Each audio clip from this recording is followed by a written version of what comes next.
Daniel Carter stood frozen at the kitchen window while the snow outside refused to stop falling. On the other side of that white, empty yard, framed by the fogged glass of the house directly across from his new neighbor turned around.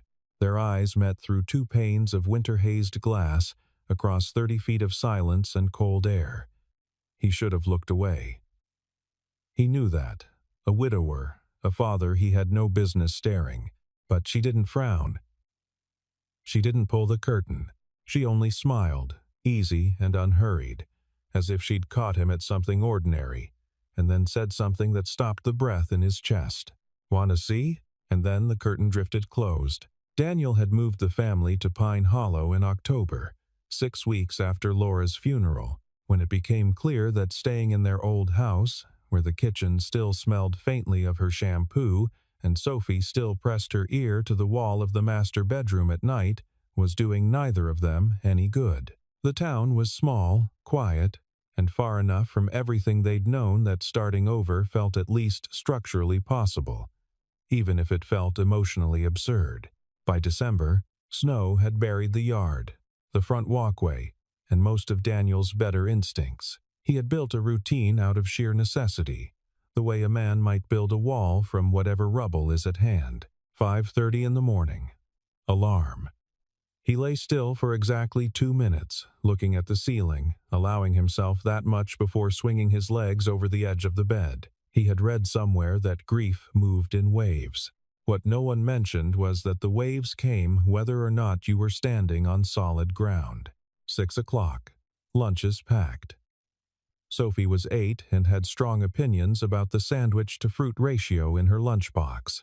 She would not eat apple slices if the apple had been cut more than an hour before school. She had explained this to him 3 times, with the patient gravity of someone instructing a slow student, and he had started setting a phone reminder. Small victories. 6:45.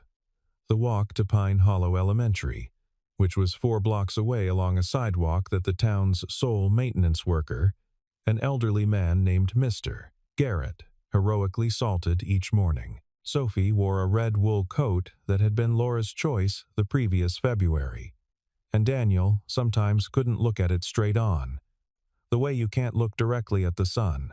He had, in the weeks since moving in, learned the names of 3 neighbors, Mr. and Mrs.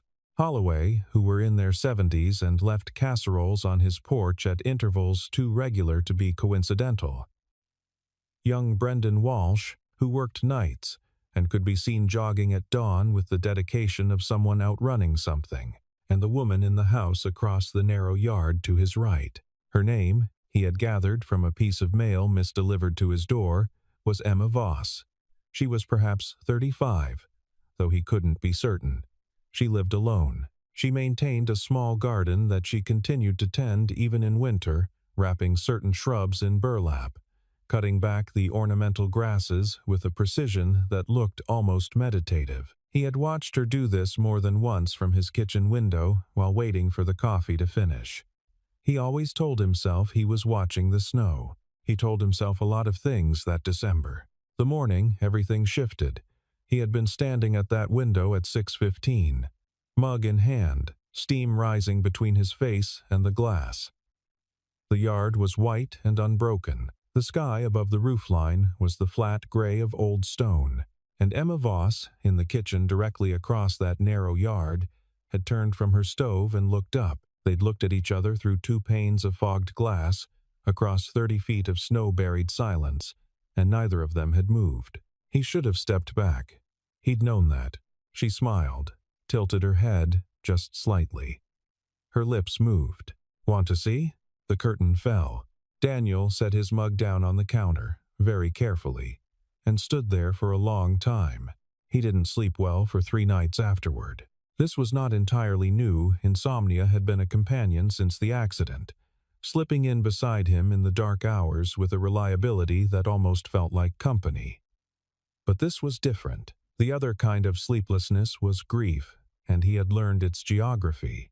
This was something else, and its unfamiliarity unsettled him in a way that felt, on its surface, too close to guilt. On the first night, he lay in the dark and told himself the smile had been reflexive. the kind of expression anyone might produce upon being caught looking through a window. Sheepish acknowledgement. Human reflex. On the second night, he admitted to himself that the words had not been reflexive.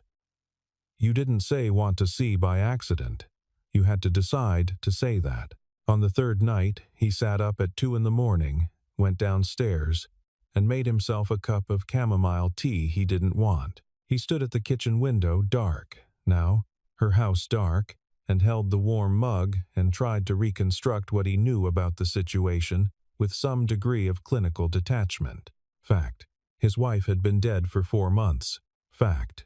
He had not had a conversation with a woman that wasn't transactional. Thank you. Have a good day. Yes. She likes extra napkins in approximately that same period. Fact. He was 38 years old and had been deeply, completely, unreservedly in love with a woman who was gone, and the only person who had made him feel something in the vicinity of curiosity in 4 months was a neighbor he had never spoken to. He also could not explain, under cross-examination, why the words "want to see" had lodged themselves so cleanly under his sternum. She had been standing at her kitchen stove in what looked like a cream-colored robe, the kind worn not for anyone else's benefit but for warmth, for comfort, for the simple privacy of early morning in one's own home. There had been steam rising from something on the stove, he had thought, absurdly, of soup, of winter soups, of the specific warmth of kitchens in cold weather. The light behind her had been warm-toned. The window glass had been misted at its edges from the contrast between the heated interior and the frozen exterior. And through that frame she had looked, simply, like someone who was at home in her own life. He hadn't felt at home in his own life for 4 months. He poured the tea down the sink and went back to bed. In the morning he woke at 5:30, made Sophie's lunch, cut the apple early by accident, received a look of quiet reproach from his daughter, and walked her to school through the snow without looking at Emma Voss's house even once. He managed this for 4 days. The storm arrived on a Thursday afternoon with the kind of disregard for human scheduling that winter routinely demonstrates. By Friday morning, it had deposited 14 inches of snow across Pine Hollow, and, in doing so, had collapsed the shared wooden fence between Daniel's yard and Emma Voss's. He discovered this at 8 o'clock when he went to the shed for the snow shovel and found a gap where the center section of the fence had been. 3 posts down, the boards splayed outward like a question the storm had felt the need to pose. He was standing there in his coat, assessing the damage with the expression of a man who has added one more thing to a list that already exceeds capacity, when he heard the creak of her back door. Emma Voss came out in a heavy canvas jacket, work gloves already on, carrying a cordless drill and a canvas bag that clinked with the sound of tools. She assessed the damage from her side of the collapsed fence, then looked up at him across it without apparent surprise at finding him there. "Happened to mine 2 winters ago," she said. "The middle sections always go first. The posts get saturated, freeze, and then one good storm and that's it." He hadn't planned on saying anything. "I was just going to prop it up for now. Propping it won't hold." "You need to reset the posts." She crouched beside one of the downed boards and examined the base of the nearest post. "This one's still solid. These 2 are the problem."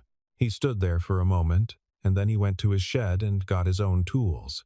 They worked for 2 hours in the February cold without very much conversation, which turned out to be exactly the kind of company Daniel hadn't known he needed. Emma had opinions about fence repair that were grounded in actual knowledge. She explained the frost line issue, the importance of using the right post-hole depth for the climate, and he listened and followed her lead, which was not something he did easily with people he'd just met, and did not examine too closely why it came easily with her. Sophie came home from school at 3:15 and stopped on the back steps, watching them. "Who's that?" she asked Daniel. "Emma. She lives next door." Sophie regarded Emma with the frank assessment of a child who has not yet learned to pretend she isn't doing it. "You have good gloves," she said. "Thank you," Emma said. "They were my dad's. He was a carpenter." My dad can't fix things, Sophie said. He fixed the fence, though. A pause. Mostly. Daniel opened his mouth. Emma caught his eye briefly, and he could see, behind her composure, the beginning of a smile. He closed his mouth. Mostly is usually enough, Emma said to Sophie. Later, after Emma had gone back inside and Sophie was at the kitchen table with her homework, Daniel stood at the sink, washing his hands, and realized that at some point during those 2 hours he had laughed. Not the performative laugh he produced when Sophie said something funny and he needed her to see that he'd heard her, but the actual involuntary kind. The kind that catches you off guard. He hadn't made note of the moment while it was happening. That, he thought, was probably significant. It happened in increments, the way weather changes not all at once, but through the accumulation of minor shifts that you only notice in retrospect. Emma brought soup, not with announcement or fanfare, but simply appearing at his door on a Tuesday evening with a container of something that smelled of leek and potato and winter root vegetables, saying she'd made too much. He thanked her and she handed it over, and that was the entire exchange, which lasted approximately 45 seconds and which he found himself thinking about on and off for the rest of the evening. The following Saturday, he was attempting to help Sophie build a snowman in the backyard, and the head kept collapsing because the snow was too dry and powdery for proper packing. Sophie had moved through impatience into a focused, silent form of engineering problem-solving that looked very much like her mother, and Daniel was crouched beside her trying to think of structural solutions when Emma appeared at the gap in the fence with a spray bottle of water. "Mist it as you pack," she said. "Just enough to give it some cohesion." Sophie looked at the spray bottle, then at Emma, then at Daniel, with the expression of someone who has just realized an adult actually knows what they're doing. "Okay," she said, and held out her hand. They built the snowman together. Emma showed Sophie how to compact the snow from the bottom up, how to add handfuls of dry snow to fill the gaps. Daniel stood to one side and watched his daughter's face entirely focused, entirely in the moment, entirely free. Just then, of the shadow that had settled over her since October and felt something in his chest that had no adequate name. Emma did not stay long after the snowman was finished. She handed the spray bottle back, complimented the construction, and returned through the fence gap. Sophie watched her go. "Is she your friend?" Sophie asked. "I think so," Daniel said, which was more than he'd intended to say, and also, he thought, probably accurate. He started noticing her light in the morning. Not because he was watching, he told himself, but because the kitchen window was directly in front of the coffee maker, and it required no particular effort to observe whether the light across the narrow yard was on or off. When it was on, the feeling was not quite relief, and not quite warmth, and not quite anything else he had a precise word for. He catalogued it without labeling it, and moved on with his morning. The snow kept falling. Pine Hollow in February accumulated it in layers, each storm building on the last, so that the yard became a kind of geological record of the winter, and the path between his back door and the fence gap wore down into a track through the white. Sophie used it first, then he did, then Emma did. And it was only sometime in early March that he realized the path had become, through sheer repetition, a fact of the yard. The evening it happened was a Friday in March, when the temperature had dropped sharply after a brief thaw, and the porch steps were glazed with ice that neither of them had attended to. They were sitting on Daniel's back porch with cups of coffee that had gone mostly cold, which was both of their faults for staying out past the point of reasonable cold weather wisdom. He had not planned on telling her about Laura. He had not planned on telling anyone anything. The topic had a texture he avoided, rough-edged, capable of drawing blood, and in the months since October, he had learned to move around it the way you learn the layout of a dark room. But something about the cold and the dark, and the particular quality of the silence, the way Pine Hollow went very quiet on Friday nights, a small-town stillness that was actually restful once you stopped waiting for it to mean something bad, made him less careful than usual. He told her about the accident, March 3rd of the previous year. Laura had gone to pick up groceries on her way back from her sister's place, and somewhere between the grocery store and home, a driver who had run a red light had taken away the last 8 years of Daniel's life in approximately 1 second. He said this plainly, in the way he had learned to say plain things plainly, because the alternative was that the words swelled up around the edges and became something he couldn't finish. He told her about the last text message. He had been at the office, and she had sent him a message at 2:47 in the afternoon, which was 14 minutes before the accident, which he knew because he had, in the weeks after, done the math more times than was strictly healthy. The message said, "Don't forget the milk." He had forgotten the milk. He had also forgotten it every week since, in a way that had nothing to do with forgetfulness. Emma was quiet for a while. The cold settled around them. He waited for the usual responses, the condolences, the gentle redirections, the offers of perspective, and was quietly grateful when none of them came. "My husband left 4 years ago," she said finally, "which I know isn't the same thing. He's alive. He just decided he didn't want to be where I was anymore." A pause. "I used to think that was easier. I've stopped thinking that." He looked at her. She was holding her cup with both hands, looking out at the dark yard. "The not knowing is different," she said. "With death, there's a reason. With someone leaving, there's a choice they made. You keep asking yourself what the choice means about you." He hadn't thought about it that way. He said so. "We're both just people who got left," she said, which was simultaneously the most reductive and most accurate description of the situation he had heard. They stayed on the porch until the cold became genuinely unreasonable, and then went inside to their respective houses through the dark yard, and Daniel stood in his kitchen for a while without turning the light on. The gossip in Pine Hollow was not malicious. It was simply present, the way drafts are present in old houses, not a structural problem, but a constant, minor chill that you were always dimly aware of. Mrs. Holloway mentioned, during one of her casserole deliveries in late March, that several neighbors had noticed the light on late at both houses simultaneously on Friday evenings. She said this with her eyes aimed sideways and an expression of theatrical neutrality that fooled neither of them. Daniel thanked her for the casserole and said nothing. He learned about Lucas secondhand. On a Saturday afternoon, when he was in the backyard resetting one of the fence post anchors that had worked loose again in the spring thaw, he heard Emma's voice through the fence, low and deliberate, the cadence of someone navigating a familiar difficulty. He wasn't close enough to hear the words, and he wasn't trying to listen. But then her voice rose enough for a sentence to carry through. "I'm not Lucas. I'm not ready to be someone's mother. That's not a conversation I'm in." A pause. A man's voice, muffled, on what must have been a phone. No, it's not about him. It's not about anyone. I'm telling you where I am." Daniel set down the post anchor and went inside. He was not entitled to feel anything about what he'd heard. He understood this.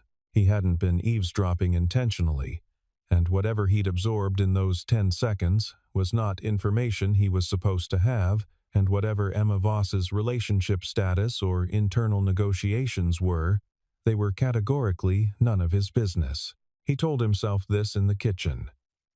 Then he told it to himself again while making Sophie's dinner. Then he spent an evening that was several degrees quieter than usual, which Sophie noticed but did not comment on, because she was 8 years old and had, in the past several months, developed a finely calibrated sense of when to leave her father alone with whatever he was working through. The following week, Emma brought back a book he'd lent her and left it on the porch without knocking. The week after that, when Sophie waved at her across the fence and Emma waved back, she smiled but didn't come over. He understood. He also, despite himself, minded. Both of these things were true simultaneously, and he had enough self-awareness to recognize that the second thing complicated his certainty about the first. He stopped looking at her kitchen window in the mornings. He made himself stop. He set the coffee maker on a timer so that it would be finished before he came downstairs, which removed the standing at the counter moment entirely. It was a small architectural adjustment to his morning, and it worked approximately 40% of the time, which he told himself was acceptable. In April, Daniel enrolled Sophie in a Saturday art class at the Pine Hollow Community Center, began attending the Monday evening neighborhood association meetings. Even though the meetings were largely concerned with matters he had no particular interest in, and volunteered to help organize the elementary school's spring fundraiser, which entailed 3 separate Tuesday evenings sitting at a folding table with other parents and deciding on raffle prizes. He was very busy. Busyness had excellent reviews as a grief management strategy, and he applied it with the thoroughness he brought to most things. Sophie came home from her second art class with a painting of a house. His house, recognizably she had included the specific shape of the kitchen window, but also Emma's house, side by side, connected by a path through white ground that might have been snow or might have been some other kind of whiteness. She had painted it carefully, with the methodical deliberateness she brought to things she was serious about. "Who lives in the other house?" he asked, because it seemed important to ask directly rather than around the edges of things. "Emma," Sophie said, which was both the obvious answer and, somehow, more than the obvious answer. "Just the 2 houses? And us. And Emma. That's 3. She looked at him with the patience of someone who suspects the other person is deliberately missing the point. "Dad. You only smile when you're pretending." He opened his mouth, and nothing came out. "At school I smile for real and for pretend, and they feel different," Sophie continued, with the focused calm of a child making a technical distinction. "Your pretend smile has a line here." She touched the space between her own eyebrows. "Your real smile doesn't." Daniel sat down at the kitchen table. He looked at the painting. He looked at his daughter, who had the direct, unmanipulative gaze of someone who is simply reporting what she has observed. "Sophie," he said. "You don't have to explain," she said. "I just thought you should know." She took the painting and went to put it in her room, and Daniel stayed at the table for a long time. He thought about what it meant to spend months in careful motion, forward-facing, organized and present and functional, and to have his 8-year-old see through every layer of it in about 4 seconds.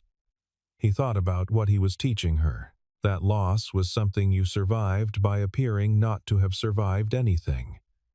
That forward motion was its own form of standing still. That smiling for pretend and smiling for real were both acceptable responses to being alive when they plainly weren't. He had been so afraid, he realized, of wanting something, as if wanting something constituted a betrayal of Laura, or a naivety about what the world could take, or a foolishness he was too old and too acquainted with grief to permit himself, as if happiness, attempted and lost again, would be worse than happiness never tried. He sat at the kitchen table until it was dark outside, and then he went upstairs and looked at the painting for a long time in Sophie's room while she slept, and then he went to bed and lay awake with the specific calm of someone who has finally figured out what they're actually afraid of. The thing about fear, he had learned over the past several months, was that it was not always recognizable as itself. It came dressed as prudence, as responsibility, as respect for the gravity of grief. It said, "You are being careful." It said, "You are being appropriate." It said, "This is what a good father does, a good widower, a man who understands the weight of what he has lost." It did not say, "You are afraid." It did not say, "You have chosen the wall because you cannot tolerate the thought of losing anything again, and so you have decided not to want anything that could be lost." Sophie had seen through all of it in under 30 seconds. His 8-year-old daughter, who counted apple slices and had opinions about sparrows, had looked at his face and known the difference between the real thing and the performance. And if she could see it, he thought, then it was not actually hidden. It was simply unaddressed.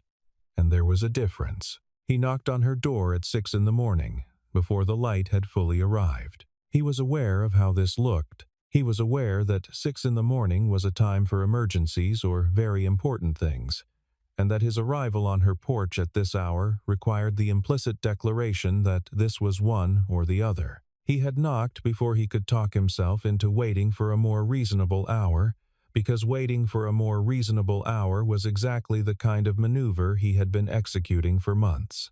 Emma answered the door in the cream-colored robe, the same one from the kitchen window, that first morning, and looked at him without alarm. Whatever she read in his face, it apparently read as something other than emergency. "It's early," she said. "I know." He had planned something to say. He'd organized it in the kitchen over the past hour. A straightforward, declarative account of where he was and what he wanted and what he wasn't asking for. It had been reasonably eloquent in the rehearsal. Standing on her porch in the 6 o'clock dark, he couldn't find the beginning of it. "I'm not looking for someone to replace Laura," he said, because that at least was true and immediate and somewhere near the actual point. I'm not interested in replacement. There isn't a version of this where someone fills that." She waited. "I heard something I wasn't supposed to hear a few weeks ago, about not being ready to be someone's mother. And I want you to know that's not Sophie doesn't need another mother. She has a mother. She'll always have a mother." He stopped, restarted. "What I'm trying to say is that I'm not trying to find someone to complete something. I think I'm just trying to figure out how to be alive again. In the actual sense of it, not just present. Alive." The porch light caught the side of her face. She was looking at him with something he couldn't immediately classify, not pity, and not the careful, neutral expression she sometimes wore, but something more exposed than either. "I'm afraid of being left again," she said. "Not by you specifically. By anyone who matters. It's gotten very organized, my life, very arranged. I can see every part of it from where I stand, and nothing can come at me sideways." She looked at her hands, the work-worn gloves absent this time. "I've been protecting that for 4 years, and I'm honestly not sure it's been good for me. I'm not going to promise anything perfect," he said. "I don't have any perfect things to offer. I'm not asking for perfect." "Then what are you asking for?" She looked at him. The sky behind the roofline was beginning to gray, the first faint signal of dawn arriving over Pine Hollow. "Honest," she said. "Just honest. Can you do that?" "Yes," he said. "That one I can do." She stepped back and held the door open, and he came in from the cold. Emma did not move in. This was not discussed at length. It was simply understood, in the way that certain things between people who have both been badly surprised by life tend to be understood without requiring formal articulation.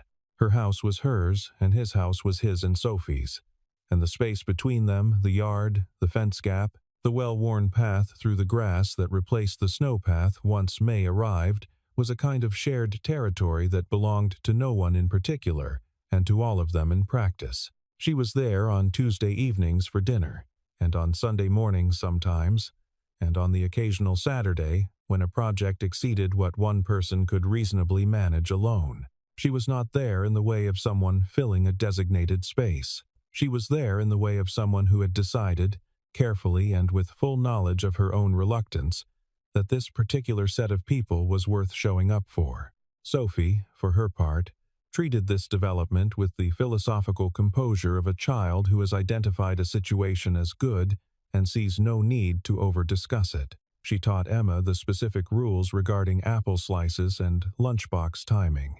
She showed Emma the 14-step process she had developed for feeding the neighborhood sparrows without attracting the larger and less welcome starlings. She did not call Emma anything in particular, not by name, not by any title, and this, Daniel came to understand, was its own form of deliberateness. Some things didn't need a label to be real. In June, Sophie came home from school with a painting she'd made in art class. It was a house, his house, with 3 figures in front of it, rendered in the particular style of an 8-year-old who is serious about her work. Careful proportions, deliberate color choices, a sky that was an optimistic and factually questionable shade of yellow gold. At the bottom, in her careful printing, she had written, "My happy family." He found it on the kitchen table when he came down from putting her to bed, and he stood looking at it for a long time. not with the particular weight of grief this time, which he had half expected, but with something that felt more like recognition, as if the painting had named something accurately that he hadn't quite found the words for himself. He took a photograph of it and sent it to no one. Some things you just hold. He thought about Laura. He thought about her with love and with grief, and also, for the first time, without the familiar accompaniment of guilt. Laura had loved him completely and impractically, and with the kind of wholeheartedness that had made him, at various points over 8 years, feel both profoundly fortunate and faintly terrified of losing it. She would not have wanted him standing still. He knew this. She had been constitutionally incapable of endorsing anything that looked like giving up. Don't forget the milk. The last message. The ordinary imperative of a shared life, so routine that it had been sent without a second thought on a Tuesday afternoon in March, with no awareness that it was the last Tuesday afternoon in March that would ever work out that way. He kept the message. He had never decided not to, but he had also, very quietly, started buying milk again without being reminded. It was a December morning, almost a year to the day from the first one. Daniel was standing at the kitchen window at 6:15 with his coffee, which he now made himself rather than setting on a timer, because he had stopped needing to engineer around the window. The yard beyond the glass was buried in a fresh 4 inches of overnight snow. The path between the fence gap and the houses was not visible yet. It would need to be broken again each winter, a small, seasonal renewal. Sophie was upstairs getting dressed for school, engaged in a conversation with herself about which of her 2 red wool coats was more appropriate for the temperature, a deliberation she conducted each morning with increasing meteorological sophistication. She had, this year, started checking the actual weather. Across the narrow yard, in the warm-lit kitchen of the house directly opposite, Emma turned from the stove. She looked up. He was already looking. Neither of them moved. It was, he thought, a strange and precise thing the way a moment can recur and be completely different from itself. The same yard, the same windows, the same morning cold, the same 2 people on either side of the glass. Everything that had changed was invisible to any outside observer. Emma smiled. Not the polite, careful smile from a year ago. Something looser. Something that had given up on being careful. She tilted her head toward her back door. Her lips moved. Want to see? He understood now that she had never been asking about the kitchen. She had been asking in the shorthand of a person who has learned not to ask for too much too directly, whether he was the kind of person who would step toward an unknown thing rather than away from it. Whether, in other words, he was still alive in the particular sense that mattered. He set down his coffee. He called upstairs. "Sophie, 5 minutes."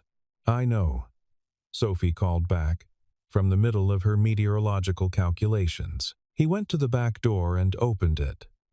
The cold came in with the sharp clarity of December air, the kind that makes the inside of your chest feel new. He crossed the yard, through the snow, leaving the first tracks of the morning in 4 inches of white. The fence gap was where it had always been.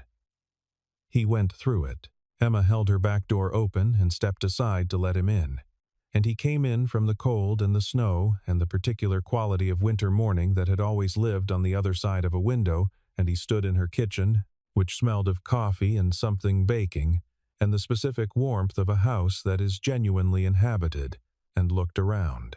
"Yeah," he said. She poured him a cup of coffee without asking how he took it, because she knew by now, and they stood at her kitchen window together and looked out at the yard, at the single set of tracks he'd left in the snow from his back door to hers, at the 2 houses side by side under the white December sky. He was not without grief. He didn't expect to be. Grief, he had come to understand, was not a condition you recovered from. It was a thing you learned to carry, and the carrying changed shape over time but didn't end, and that was acceptable, more than acceptable. The grief was the mark of the thing that had been real. What was different was the fear that had kept him standing at windows, engineering his mornings, substituting motion for living. That fear had not disappeared, but he had stopped, somewhere in the past year, letting it make his decisions for him. He was at peace. Not because the hurt was gone, and not because the future was legible, and not because everything had resolved itself into something clean and final. He was at peace because he was no longer afraid. Sophie's voice floated across the yard, through both sets of walls. "Dad." 5 minutes was a long time ago. Emma looked at him over the rim of her cup.